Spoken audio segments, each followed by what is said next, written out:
All right, welcome to the Reluctant Historian podcast. This is the podcast that I'm making my students do. It's for History 495 this semester. We're going to be going through their research process on how they come up with their paper topics and what they are doing to make sure they don't fail my class. Hopefully you will enjoy these episodes. Hello, welcome back to Reluctant Historian podcast. I'm Powers. I'm going to be your host today for another round of interviews. So what's your name? My name is Michaela Fuentes. I'm a junior here at PNW. All right, Michaela, what are your research interests? So recently I did a project on an 18th century subculture of gay men. So they were known as Mollies. They would call themselves Mollies, and other people would also call them Mollies. So I just got really interested in that, and I think it's really interesting that it was such a big subculture in England, and it wasn't really in other regions at the time because it took so long for it to become decriminalized. In your opinion, who are some important people in this time period? So there was a woman named Mother Clap. She was a straight woman to our knowledge. She had a husband, but out of her home she would run a coffee house that served as a meeting place for gay men. And actually her house, the coffee house, got raided, and there were many trials against a bunch of the men that were there. And she was a witness in many of the trials, and she always stood her ground and had their backs. So you mentioned that Mother Clap, to our knowledge, was not gay, and that she had a husband. If she stayed quiet, do you think it would have been a possibility for her or other people to take on a spouse and have a ruse up that they were straight? Yeah, I definitely think it's a possibility. I can't say for certain because we don't actually have her direct words saying that this was the case, but I think it's definitely a possibility, especially considering the fact that we do know that he was not home very often, her husband, so it does raise some suspicions like that, yeah. Are there any other people who you think are important to talk about for this culture? There was plenty of people who got put on trial at the time, but one specifically that I can think of right now, her name was Princess Seraphina, and we kind of talk about her as England's first drag queen. So her name was John Cooper, really, born a man, and he would cross-dress, or more commonly, like, we'd think of it more as drag, so actually, like, his neighbors referred to him as she, her pronouns, and Princess Seraphina. Very interesting. All right, so one more question for you. If you could eat any inedible item, what would you choose? Definitely aquarium rocks. Why those? Because I think, like, nerds is, like, appealing to me in that way, but I want it to be rocks. I don't know. I just need it to be rocks. I agree. I think the crunch would be so much better. Exactly, yeah. All right. Thank you for joining us, Michaela. And time for our next guest. Hi, my name is Cassidy. I'm a senior here at PNW. Nice to have you here, Cassidy. All right. What are your research interests? My current research interests are religion, folklore, and oral tradition within the Germanic Celtic world. Is there any type of folklore that you specifically like? Right now, I'm really interested in learning about the Fae. I don't know too much about the Fae in that world. I would really love to do more research to expand upon that. So, Fae belief and Celtic culture stretches across 4 different countries. You got Wales, England, Scotland, and Ireland. Is there any specific country that you're wanting to look at? Probably the Celtic world. I've been really interested in pixies and nixies. Growing up, I took in a lot of, children's books such as Disney's Tinkerbell, and pixies are normally like happy, very peaceful creatures, but diving into the world of folklore, I've learned that they're very devious creatures that don't always have your best interest in mind, and I find that fascinating. Where does that come from? I don't know. That's a very good question. So what other research interests do you have? So I'm really interested in religion and oral tradition. Within the last year, I really got into researching the Nordic world, and I wanted to understand when the religion of Scandinavia transition from Norse paganism to Christianity, and through that research I did learn that there wasn't a specific pinpoint in time where that happened. It changed at different rates for different reasons, a lot of them political, and a lot of the Norse history, their religion, was erased with time. And further research, I did expand upon the idea that a cultural syncretism was created, and we can still see that today through the Christmas tree and the evergreen tree being a symbol of life and death after a really harsh winter. Outside of holidays, are there any big events that you think really helped push forward the change from Norse mythology to the Christian faith? I am sure there are. If there are, I have not expanded upon that idea very much. What I do know through my research is that specifically the relationship with Christmas was such a strong binding force because it aligned with holidays or events that did happen within the Norse tradition. It was a holiday that celebrated mothers and birth and life, and during this time babies may not have survived throughout the year and through the harsh winter, so this winter event marking the new year was a celebration of life as a whole. And I see those same ideas can be found within our celebration of Christmas. Very interesting. Thank you. All right. If you were able to eat any inedible item, what would you choose? A foam block. A foam block. Yeah. I used to do sports growing up, and there was a giant pit of foam blocks that you could crash into, and it wasn't always a great feeling, but I feel like they would be really good as ASMR edits. I think that the texture of biting into one would be fantastic. I agree. Thank you. Thank you for joining us. Thank you. And time for our next guest. Hi, my name is Kayla Garza. Welcome on, Kayla. What are your research interests? My research interest, or my topic of interest, is, as I wrote down, Cold War era geopolitics and ideological conflicts in the 20th century. Now, why do you have this research interest? In my high school years, I was really into the American 1960s and 70s culture and music, and it heavily revolved around these anti-war movements, and the music was all about, going against the government and things like that. And I just didn't really understand what they were talking about. I didn't know why they were protesting anything. And so when I got into college and I started to be able to pick what I can study, I wanted to understand pretty fully what was going on. And that led me to start looking into these conflicts, these Cold War conflicts around the world, as well as just American culture. All right. Are there any countries that you think are super underreported when it comes to the Cold War? So I was introduced to this topic with the Vietnam War and the Korean War, which is pretty well known and well studied when it comes to the Cold War conflicts. But as I started to look more into where these conflicts spread into, I was very surprised to learn about how it spread into the Middle East and Central Asia, Western Asia. More specifically, I have done a lot of looking into the conflicts that spread into Iran, and how I was just super surprised that it would get that far, and I would have no idea what the Cold War has to do with the Middle East, but surprisingly enough, it does have a lot to do with the split of superpowers and how they wanted to use these countries in the Middle East for their resources, and it really did play a big part in Cold War politics. And also, though this is a little bit more well known, sometimes it's forgotten that this also involves Latin America, Central America, and especially their proximity to the United States. It plays a big factor, especially as you go more into the 60s and 70s, and these rising tensions.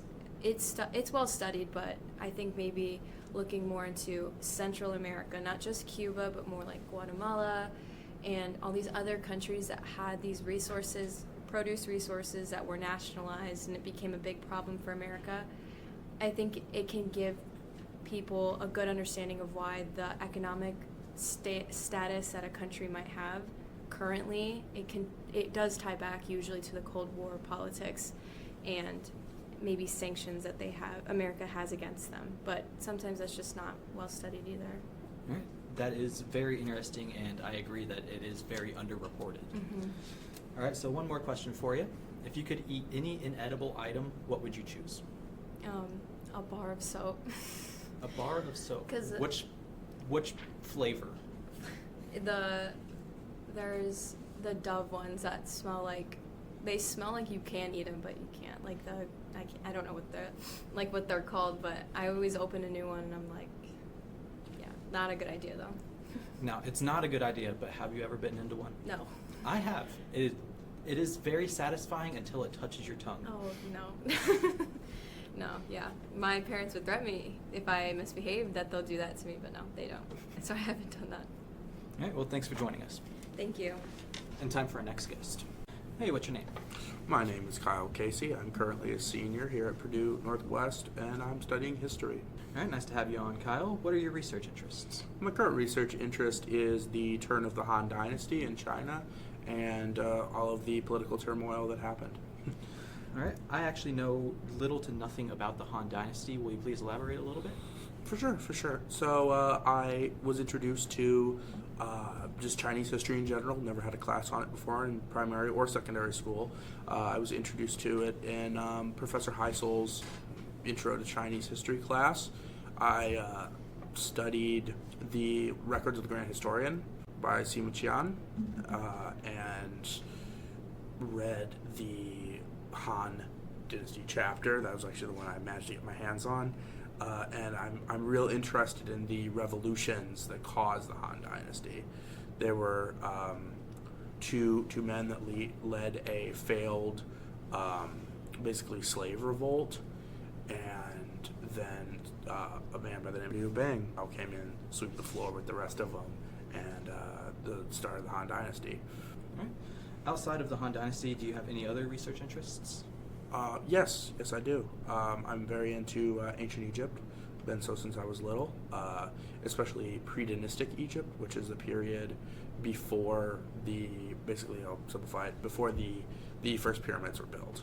And that's not the Great Pyramids, that's the Pyramid of Djoser. So there's a theory that the Egyptians migrated from other parts in Africa to where they currently are, and that theory very much interests me, because the Sahara wasn't always a desert. It goes through a process of desertification and then greening about every 8,000 years, and that's the process of rapid desertification is what the theory is what drove what we would call the Egyptians from places like Libya.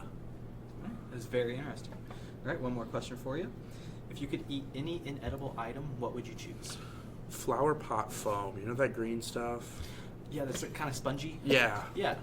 I think I have as a child, full, yeah. I have not, but Full I have disclosure. always wanted to. Yeah, it's not very tasty. I didn't think it would be. All right, thank you for having us. Absolutely. And time for our next guest. What's your name? My name is Annika Greinke. I'm a senior history major here at PNW. Annika, what are your research interests? Well, last semester I took a pretty deep dive into the role of dynastic inbreeding in the downfall of particularly powerful family structures in Europe and also in Egypt. Specifically, we went into the second of Spain and King Tutankhamun of Egypt, both of whom had very long family histories of incestuous relationships, and kind of how those relationships played into the poor health of the future monarchs, which then led to them dying with no heirs, and then general instability in terms of succession in the coming years. Is there anything else that really interests you? I also really enjoyed learning about death, how people grieved, funerary practices, and honestly, history is just full of people dying in creative and horrible ways, or people inventing new and creative, horrible ways to kill other people. I mean, just last week I was learning about the molasses flood of 1919, where these gigantic tankers of molasses flew through the cities of Boston and drowned 4 to 7 people just because you can't really get out of molasses, it's so sticky, and then it would dry and harden. So there's lots of really interesting and creative ways people have kind of met their end. What type of time periods do you like to look at it? Is it all Like just living, in America where we live, you hear mostly about Europe and American histories. I'd like to learn a little bit more about more like Slavic up into Asia, and then very east. I don't know too much about like history, although African funeral practices are incredibly beautiful and like very, very like ritual intense. I don't know too much about that, unfortunately. how do those research topics relate to each other? So, really interestingly, especially I'll talk mostly about King Charles II in Spain because he has the most like well-documented sort of life, and then into his death. The whole idea of like keeping it in the family, so to say, really kind of contributed. He had like a horrible like medical history. He was wearing like braces till he was 8. His chin was so protruded that like it was hard for him to swallow. When his wife found out that she was betrothed to marry him, she had a mental breakdown because he was just so medically malformed. And because he was a king, people at first thought, oh, maybe he was like cursed. Somebody like put a curse on him, the devil put a curse on him, something like that. Or witches. Because how could somebody be alive and be this so like medically messed up? And then when he passed away, unfortunately, since there was no direct heir, he had only one black atrophied testicle when they gave him an autopsy. The big fight, all these different places which claimed a portion of the throne of Spain, really contributed to it. There was a 7 years war fought over it, the War of Spanish Succession. And so like just the culture, like the mystifying of like medicine, of illness, of death. Instead of knowing, hey, this guy's parents were uncle and niece, that's probably why he looks like that. They were just like, well, obviously the devil put a curse on him, and this is, his sin to bear. So like kind of also to how like religion plays a big part into the culture of death rituals, medical rituals, and health. So do you think that the power structures that they had, and with King Charles obviously being a king, do you think that impacted how the everyday lives of people changed? I mean, if you're like a regular peasant, like living in the farmlands, you don't really care that the king can't speak and is not really.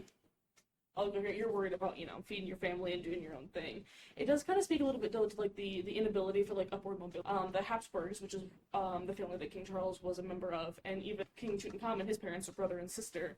The idea that there's either some like divine law that makes you ruler by right or ruler by the heavens doesn't really allow for any kind of like social mobility, upward mobility, I should say, because if everybody's marrying each other in the family to keep their wealth consolidated, to keep their power consolidated, it's really hard to kind of get above a certain class of like nobility or just like upper merchant class. So like the structure for like regular everyday peasants, really not so much, except for when you're called to fight a war because your king died at 30 with no kids. But for like a little bit higher up mobility, there's really not anywhere to go in terms of like that kind of structure. All right, Annika, if you could eat any inedible object, what would you choose? I want to eat molten glass. Molten glass. Yes, I don't know. I just feel like it's like when you see it moving, it's like so thick, and like I want to just like make like an imprint of it with my teeth. I just want to like bite into it. I don't know. It's like so clear and like thick, I guess. that would be my answer. Is molten glass. That is a very compelling argument. I think I'm gonna have to agree with you there. All right, thank you for joining us.